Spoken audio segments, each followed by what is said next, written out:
स्वागत है आपका। न्यूज गुड देख रहे हैं आप और मैं हूं आपके साथ लता।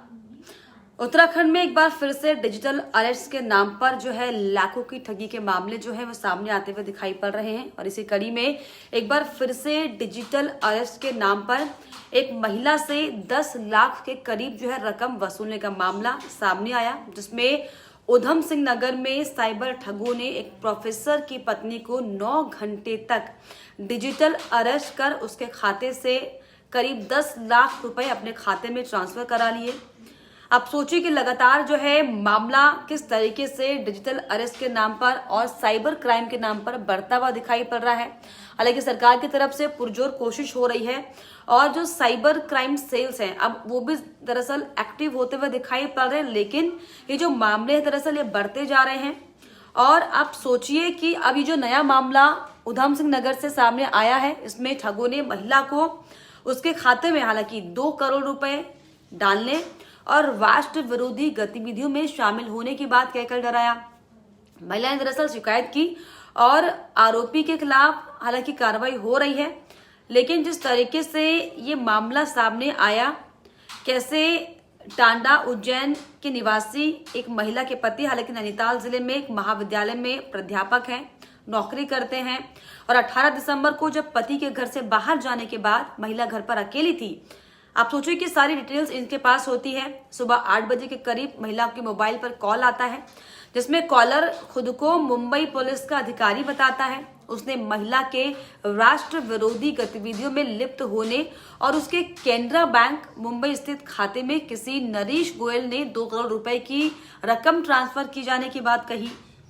कॉलर ने बताया कि उस व्यक्ति के खिलाफ दरअसल फ्रॉड के 17 केस दर्ज हैं और इन 17 केसों की एवज में जो है महिला के ऊपर प्रेशर बनाया गया और ना सिर्फ प्रेशर बल्कि महिला को ऑन कॉल में ये कहा गया कि आप जो है कॉल बंद नहीं कर सकती, आप कॉल काट नहीं सकती, इवन दो आप वॉशरूम भी अगर जाते हैं तो अपने कॉल को आप ऑन रखेगा। यानी कि ये जो स्कैमर्स हैं ये इस तरीके से माहौल क्रिएट कर देते हैं, डर का माहौल,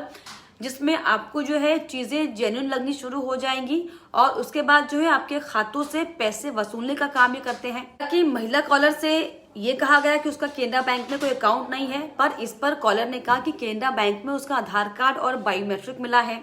कैसे पूरा प्रेशर बनाने की कोशिश की गई। उसने महिला के साथ उसके बेटे और पति के खिलाफ कार्रवाई करने की चेतावनी देकर उसे धमकाया और यही नहीं, पीड़ित महिला ने अपनी आपबीती बताते हुए दरअसल ये भी कहा है कि कॉलर ने उसे राष्ट्रीय सुरक्षा का हवाला देकर सुबह से लेकर शाम 5 बजे तक डिजिटल अरेस्ट रखा। इस दौरान उसे खाना खाने तक की अनुमति नहीं थी, उठने नहीं दिया गया। इसके अलावा शौचालय में भी मोबाइल कॉल ऑन रखने के लिए कहा और आरोपियों के धमकाने से वो महिला इतना डर गई, इतना डिप्रेशन में आ गई। अब सोचिए कि उसने सीधे बैंक जाकर ठग के बताए गए खाते में 9,83,981 रुपए के करीब ट्रांसफर किया। हालांकि पुलिस ने महिला की ओर से तहरीर के बाद जो है अज्ञात पर ठगों के खिलाफ बीएनएस की धारा 318 क्लॉज 4 के तहत मुकदमा दर्ज कर लिया है। लेकिन जिस तरीके से जो साइबर ठगी के मामले अब बढ़ते हुए उत्तराखंड में दिखाई पड़ रहे हैं और न सिर्फ साइबर ठगी, आप सोचिए कि लोग इस तरीके से जो है अब मिसबिहेव कर रहे हैं, सोशल मीडिया का इस्तेमाल कर रहे हैं। बल्कि मुझे भी आप सोचिए कि धमकियां मिली हैं, जब क्योंकि मैं लगातार जो है खबरों को दिखाती हूँ, आप लोगों तक पहुंचाने की कोशिश करती हूँ, तो मुझे भी स्क्रीनशॉट में आपको शेयर कर रही हूँ कि कैसे लोगों के अंदर जो है अब कानून का खौफ खत्म हो चुका है। हालांकि ये फेक आईडी है साफ तौर पर, क्योंकि मैंने इसको लेकर साइबर क्राइम में, साइबर सेल में सबको कंप्लेन कर दी है। लेकिन अब सोचिए कि किस तरीके से जो है अब लोगों को डराने और धमकाने का माहौल जो है अब एक बार फिर से दिखाई पड़ रहा है, जबकि उत्तराखंड इन तमाम चीजों से अछूता रहा है। देवभूमि उत्तराखंड को कहा जाता है और किस तरीके से जो पहाड़ के लोग हैं, इतने खुले दिल के, इतने प्रिय दिल के लोग, लेकिन जिस तरीके से अभी जो बाहर की सरगर्मियों को देखकर जो उत्तराखंड में जिस तरीके से अब जो क्रिमिनल माइंड के लोग अब साफ तौर पर बढ़ते हुए दिखाई पड़ रहे हैं। हालांकि इसको लेकर उत्तराखंड की सरकार सक्रिय दिखाई पड़ रही है। उत्तराखंड में जो उत्तराखंड की पुलिस है वो पूरी कोशिश कर रही है कि इस तरीके के मामले उत्तराखंड में ना आए। लेकिन जिस तरीके से ये मामले बढ़ रहे हैं, डिजिटल अरेस्ट किया जा रहा है लोगों को, ऑनलाइन ऑन कॉल जो है फोन कर कर लोगों को धमकाया जा रहा है किसी ना किसी वजह से, अब ये मामले बढ़ रहे हैं और इन मामलों से आपको भी सचेत होने की जरूरत है। क्योंकि हम अक्सर देखते हैं, ये बात करते हैं कि हमारे आसपास, हमारे घरों में, हमारे रिश्तेदारों में कई ऐसे कॉल्स, फ्रॉड कॉल्स आई हैं जो कि कई बार ऐसे कॉल करते हैं कि आपके कोई फैमिली मेंबर जो है वो उनकी गिरफ्त में है, उन्होंने किडनैप कर लिया है, किसी का एक्सीडेंट हो गया है, आपने कहीं पर कोई गलत कागज लगा दिया, आपको कागजात को लेकर धमकियां दी जाएंगी और इस तरीके से कि सुरक्षा के नाम पर, आप सोचिए कि गद्दार, देश के गद्दार के नाम पर, मतलब राष्ट्र विरोधी गतिविधियों के नाम का भी इस्तेमाल कर जो ये फ्रॉड जो है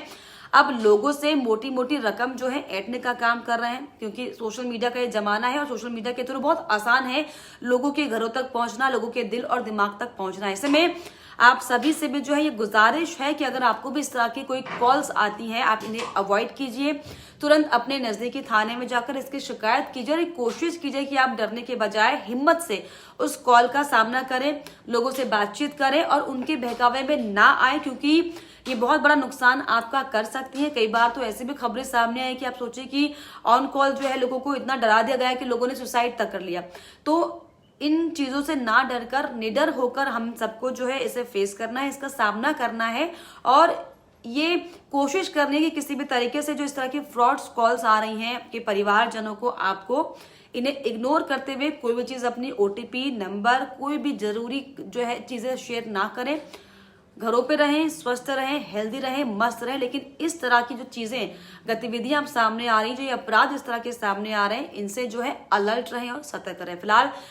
आप किस तरीके से अलर्ट रहते हैं कि आपको भी इस तरह की कॉल्स आ रही हैं? हालांकि आप सोचिए कि एक महिला ने किस तरीके से डर में, खौफ में आकर 10 लाख रुपए जो है उस आरोपी के खाते में जो है ट्रांसफर कर दिया। कि आपके आसपास भी ऐसी कोई कॉल्स हैं, कि आपको भी खुद ऐसी कॉल्स आती हैं? कमेंट बॉक्स में जरूर लिखिएगा और अगर आपको कॉल्स आती हैं तो प्लीज नजदीकी थाने में जाकर, या फिर आप तो सोशल मीडिया का जमाना है, आप साइबर सेल, पुलिस को, उत्तराखंड सरकार को या किसी भी आधिकारिक पर्सन को ये बातें, ये जानकारी शेयर कर सकते हैं, ताकि किसी भी तरीके से आपके साथ जो है कोई जनहानि ना हो, कोई नुकसान आपके साथ इस डिजिटल फ्रॉड को लेकर ना होने पाए।